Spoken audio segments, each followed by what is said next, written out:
My name is Sheena with Rise Wellness, and this is our weekly tarot reading for the Way of Namaste community.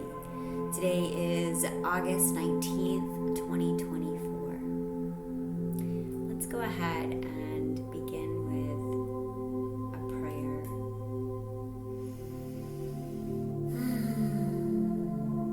Angel of Earth, please purify my physical body. Angel of Air, please purify my mental realm. Angel of Water, please purify my emotional bodies. Angel of Fire, please help me transmute my pain into my purpose through my divine will. Angel of Ether, please purify my spirit. With our angels and directions called forth, we welcome in the divine intelligence that wishes to guide us now. For your love, protection, and wisdom, we thank you with all the gratitude we have in our hearts. I love you. Namaste.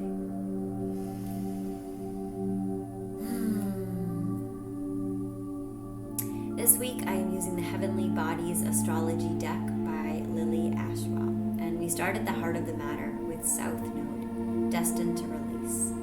This card represents what your soul is moving away from in this lifetime. There is a karma and imbalance you have incarnated to heal. Your soul aches to leave the South Node because you've spent previous lifetimes stuck in this space, so much so that you've underdeveloped its opposite realm. And while you're tempted to cling to the comfort of the South, it blocks the flow of your life. There is an unchangeable current carrying you in the opposite direction. Ironically, because you've clung to the South in fear, you've only grazed the surface of its offerings in lifetimes past. The beauty of your South Node is far from reach and is only found in letting it go. Through nurturing the opposite realm, the North Node, you develop trust and learn to surrender. And through entering that current, you balance the access, finding peace and fulfillment. Reflect on the relationships and situations that have shaped you. What are the challenges? Why were the challenges so difficult? What did they ask of you? Why were the moments of beauty so profound? How did they teach you? How did they touch you? What wound still haunts you wearing different disguises, and how have you met it each time? What message first spoke in whispers, then in screams? What is the lesson life has been trying to teach you? Have you listened? What do you need to release? Our challenge this week is House 2, physical security, possessions, material values, and self-worth. Material assets are necessary to survive and thrive, but at what point does this dependence become imbalanced? At what point does it become materialism? Perhaps you have placed too much value on material accumulation for fear that you're not enough. You are being reminded that you are enough, naked as you came, and the human body is your most valuable possession as your vessel to experience the physical plane. Your soul is the driver and your body the car. More than that, your body loves you and wants to serve you. It's a gift and your friend to care for. Engage in extra self-care, healthful foods to nourish, and breathwork and movement to inspire flow and release. Caring deeply for your physical form will not only enhance your life force, but also become a long-term practice in deepening your self-worth. Right now, we are actually in Gene Key 29, which is the shadow of half-heartedness, the gift of commitment, and the city or the divine expression of devotion. It also just happens to be a full moon in Aquarius right now, and this shadow is the dilemma, this fear of commitment, not recognizing that many of us spend so much time in this fear that we've become committed to the fear, and we haven't released the fear in order to be devoted into an entirely different vibrational reality. So the opportunity this week is by creating a devotional practice, whatever that looks to you, but a time that you can actually get into your body, become informed by your body. And if feels an alignment for you, immersing yourself with the elements and coming into alignment with each of the elements, just like we did with a short prayer at the beginning. As soon as we invite in the intelligence of the elements, we can also come into contact with a divine intelligence that's always here to support us when we ask for help. So right now, in the gift of commitment, a lot of us are learning to build this muscle of asking for help and learning how to be resourced. For me, this is why I've created the Way of Namaste. This is a community of helpers. This is a place to feel resourced because we provide the resource through the investment of our energy and sharing our art and our love and our beauty and our rituals as our sacred contribution, recognizing that a regulated nervous system is the contribution that we act to the collective. So no act of devotion is too small to ripple out and be emanated and felt as love in every corner of the universe that needs it so much right now. This is also a lot about just looking through the eyes of Aquarius and seeing things differently, being willing to see from the inside out rather than being validated from the outside in. When we shift and we fuel ourselves with our inherent value and recognize that the way that we spend our money and our time is so precious because we are so precious, we then imprint our environment with that truth that we are so precious, and may we align ourselves with other things that recognize how precious we are. And when we do that, we begin to tap into our natural resources and have a deeper connection with the earth as she taps into hers. So where we're coming from is house 6, establishing a foundation, health, daily life, and practical details. Your ability to create, expand, love, and provide all depend on the foundation of your own well-being. Inspect the framework of your life and strengthen this place from which all things grow. Identify the people, places, and things to which you give your precious energy. When you give, are you replenished in return? Spend your energy wisely, as you would your hard-earned money. You don't have an endless supply, and there must be enough for yourself and your reservoir. Prioritize the support you need to feel balanced, healthy, and whole. Solidify your base. Your life will open, and your world will expand. What we're conscious of right now is the square, a challenging situation and a mountain to climb. You're being called to deepen your strength and perseverance through a challenge you face. Remain present through painful moments, asking, what are you here to show me? No shortcuts, no easy way outs, no falling back into old familiar habits. You're being summoned to rise up. The challenge wouldn't be here if you weren't strong enough to face it. This perspective doesn't deny the discomfort you endure. It only asks you to look beyond it and consider how it can teach you. How can it change you? Practice seeing beyond the physical reality of all things. There's always some kind of nectar buried beneath the sludge. Use this realization to expand your trust in life, especially if you find yourself in trying times.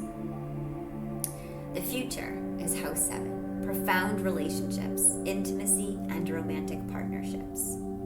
The people around you are your mirrors. What do you see?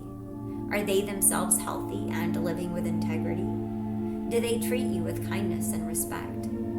This isn't about criticizing others, it's about assessing the exchanges between you and others. Are you participating in any dynamics where your integrity is compromised or where your energetic output is not being matched? If so, can you disengage? Some relationships endure the test of time and others come and go, but all can be our teachers on our journey to knowing the depth of our worth. Unconscious this week is house 12, spirituality, transcendence, karma, sacrificial service, and healing. House 12 holds the energies of all the houses that come before it, but like the setting sun, they sink into the sea. It's where the defined shapes of day become shapeless forms, energies in the night. Walls fall between physical and spiritual, self and other, making it a natural home for empathic Pisces.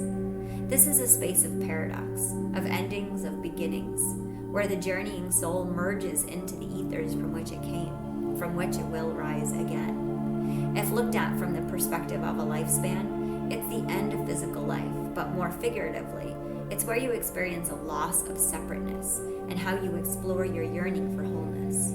For some, it may be through artistic expressions, for others through sacrificial service. House 12 holds beautiful wonders like your imaginations, alongside things you struggle to make sense of. It reveals where you feel lost and fall prey to illusion or addiction. These karmic waters have traveled with you for many lifetimes, and like its ruling planet Neptune, this space is a realm of spiritual lessons and self-undoing. These energies arise from your subconscious to find peace and closure in this lifetime. Move away from sweeping statements like, I am happy, I am depressed, I am a success, I am a failure, he is good, he is bad, this is my life forever. Can you embrace yourself and the nature of all living things as multi-dimensional? You're free to take a completely different shape today than yesterday. And in this moment, you can be many things at once. Names and labels are useful, but limiting. Identify with your soul more than your emotions, and your sense of self more than your identity. Querent, Aquarius, originality, philanthropy, and progressive imaginings. You are the holder of a beautiful gift, meaning you have the potential to be of great service to your community or humanity at large. More than a skill or talent, there's a special quality that you bring to this world. It's effortless and innately yours. You may be a deeply compassionate listener or a radical advocate against social injustice. Whatever it is, you're in the embodiment of your gift, and you'll feel lit up when you are because you're in alignment with your spirit. And by stepping into your authenticity, you help raise the collective. There is a perfect place for everyone. Our environment this week is House 1, individuality, self-image, and approach to life, which I think is pretty perfect as we just brought in that energy of Aquarius, which right now we have the Aquarius full moon. So collectively in our environment, we are all tapping into that. And what Aquarius is here to teach us is to let our freak flag fly. It's to be in our own authentic expression. The version of us that transcends labels and archetypes and space and time. Do you see yourself as the perfectly imperfect miracle that you are? Or are there parts of yourself you can't accept? Shameful corners which cause you to retreat? Your self-image shapes how you see the path ahead and magically what the path provides. The unfolding of your life is a collaboration between you and the divine. The healthier your self-image, the more authentic your expression and the more magnetic you become. If you are out physically in the world but energetically shut down, your magnetism will be dulled. But similarly, if you're a natural homebody who nurtures a healthy sense of self, life will find you. Practice seeing yourself with gentle, compassionate, and loving eyes. Feel pride in who you are and practice stepping into a more authentic version of self.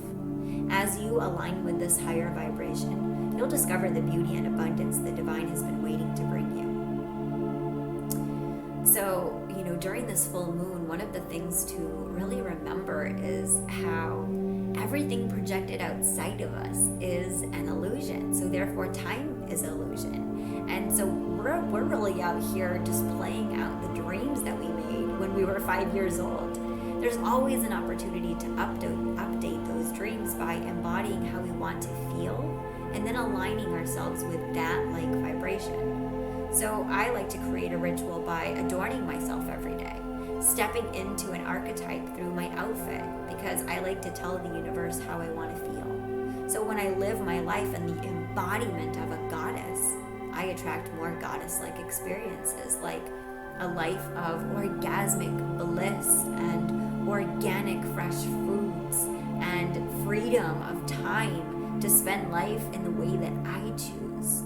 Waking up slow, staying up late, regulating my nervous system, practicing being human the entire time I'm here, through a dedication, a devotion to celebration and ritual, especially through the portals of time and space.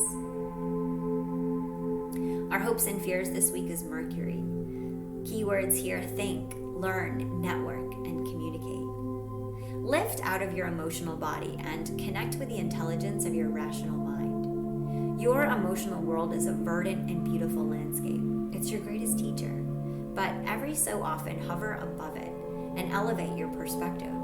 In stillness, you're reminded feelings do not define you. Practice removing your emotional filter from critical thinking and problem solving. Hone your ability to see things as they truly are and think methodically.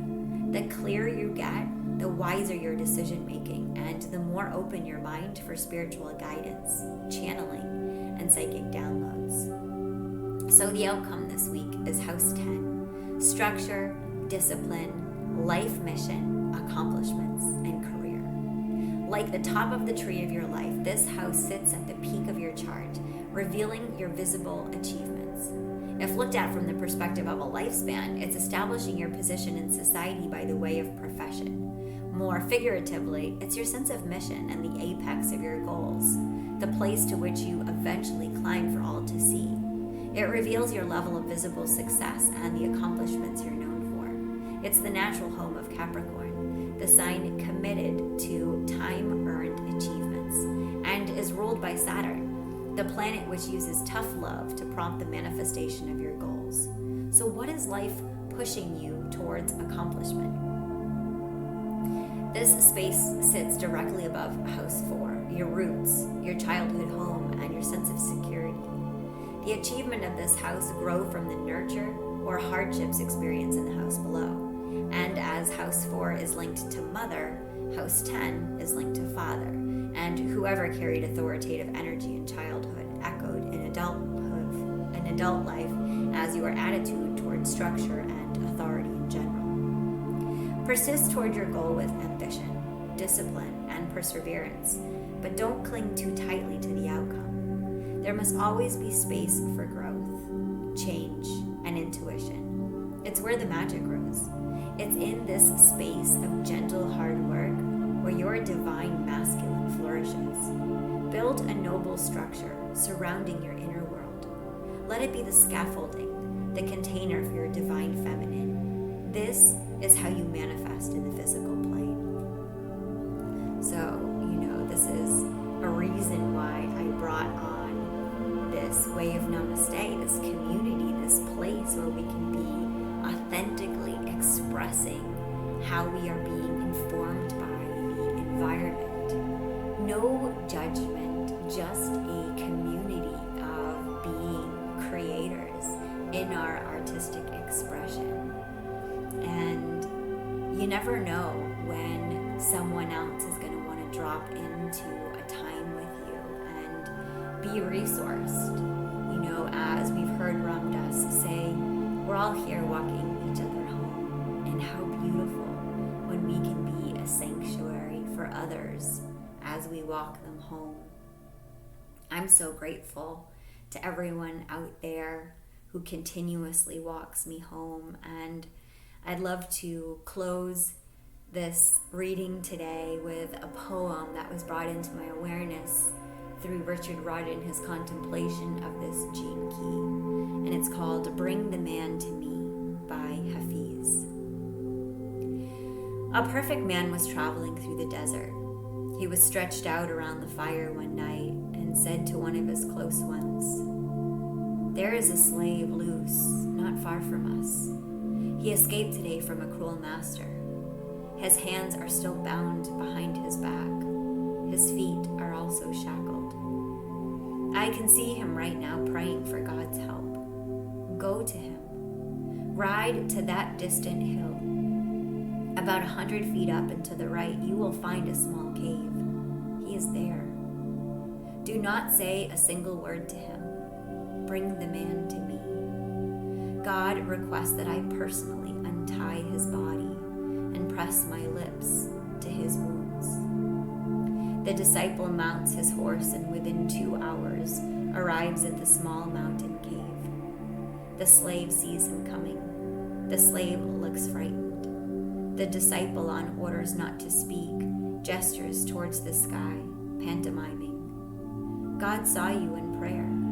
Please come with me. A great Murshid teacher has used his heart's divine eye to know your whereabouts. The slave cannot believe the story and begins to shout at the man and tries to run, but trips from his bindings. The disciple becomes forced to subdue him. Think of this picture as they now travel. The million candles in the sky are lit and singing. Every particle of existence is a dancing altar that some mysterious force worships. The earth is a church floor whereupon in the middle of a glorious night walks a slave, weeping, tied to a rope behind a horse, with a speechless rider talking, taking him toward the unknown. Several times with all of his might, the slave tries to break free, feeling he is being returned to captivity. The rider stops, dismounts, brings his eyes near the prisoner's eyes. A deep kindness there communicates an unbelievable hope. The rider motions soon. Soon you will be free. Tears roll down the rider's cheeks in happiness for this man. Anger, all this fighting and tormenting want. Mashuk, sweetheart, God has seen you and sent a close one. Mashuk, sweetheart, God has seen your heart in prayer and sent Hafiz. Let's take a breath in. Breathing all the way in, feeling our chest and our hearts expand twice the size. Maybe 10 times the size, maybe 12 times the size, maybe 144 times the size, maybe 144,000 times the size.